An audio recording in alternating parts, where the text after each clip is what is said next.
Je m'appelle donc Estelle Ménager, je suis une communicante passionnée. Je suis consultante indépendante en communication.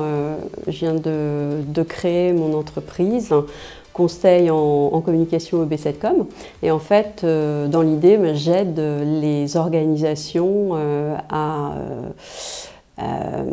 faire connaître évidemment leur structure, donc à les faire gagner en notoriété, mais aussi à faire connaître aussi leurs produits, leurs services, et aussi à structurer la transmission de l'information. Là, c'est plutôt, on touche à la communication corporate, mais aussi à la communication interne.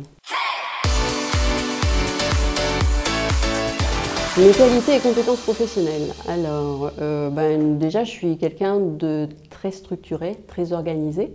Et à la fois, en même temps, j'aime beaucoup aussi tout ce qui est créatif. J'aime beaucoup aussi tout ce qui est adaptatif. Donc moi, les nouvelles technologies de l'information et de la communication, ça évolue très vite. Et j'aime ça parce que j'apprends. Et je suis très curieuse aussi, ça va aussi avec l'aspect créativité.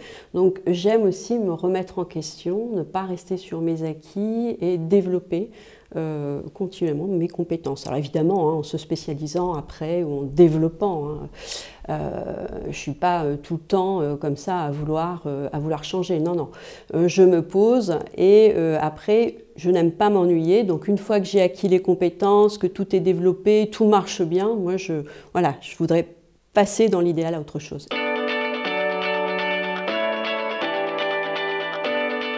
J'aime bien tout ce qui est innovant, tout ce qui va me faire bouger, sortir un petit peu de ma zone de confort. J'aime bien apprendre des autres, donc je vais aussi être très à l'écoute des collaborateurs, c'est partie de mon métier, pour essayer de voir quels sont les besoins, là où on pourrait améliorer les choses, évidemment en relation avec la direction. Ça c'est vraiment, je suis vraiment dans le relationnel et après on va modeler des outils, enfin on va amener des outils, on va donner les moyens pour faire évoluer les choses, construire un projet ou améliorer une vision d'entreprise, l'établir un petit peu plus au sein de l'organisation ou alors aussi voir quels moyens on a pour pouvoir donner plus de visibilité. J'aime composer, j'ai pris des cours de piano, alors non pas pour apprendre le piano, mais pour pouvoir après moi-même improviser. Et en fait ça c'est vraiment... autant j'aime composer et créer, on va dire, des mélodies, en apposant des paroles dessus, mais pour moi, je suis plutôt une mélodiste, on va dire. Mais en même temps, je ne suis pas une vraie musicienne, puisque je l'ai fait dans un but précis, c'est pas faire du Mozart, etc., mais c'est vraiment moi, partir, m'aérer l'esprit, etc. Et là, on me met sur n'importe quel piano et j'y vais, et c'est super. Et ça me fait beaucoup de bien.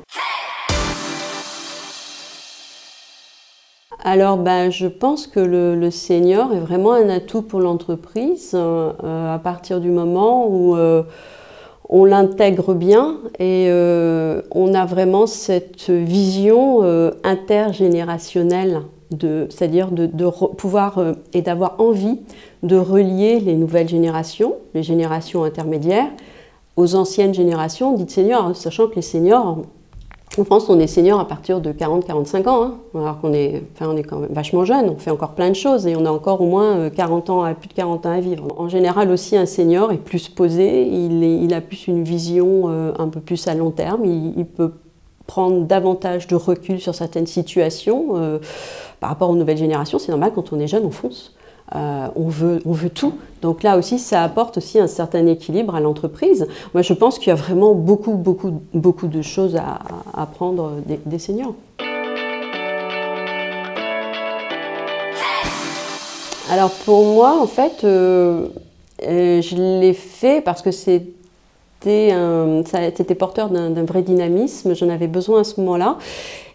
Et en même temps, ça a été aussi un gros coup de tonnerre puisque je souhaitais en effet créer mon entreprise. J'ai commencé à le faire, mais je me suis trouvée face à un mur, comme j'ai toujours été salariée dans différents types d'entreprises, hein. Mais passer le cap, c'est quand même pas si facile. Et du coup, là, je me suis pris un mur dans la figure. On en a parlé avec vous il y a 2 jours et je m'en remets petit à petit. Donc, bon, bah, ça, c'est porteur, c'est bien. Bah, ça veut dire grosse remise en question. Et c'est pareil, un nouveau terrain, voilà, nouveau cadre. Voilà, tout est nouveau. Faut y aller. Faut foncer, mais bon, voilà, se dire maintenant, c'est cette voie-là que j'ai choisie et bien rester positionné là-dessus.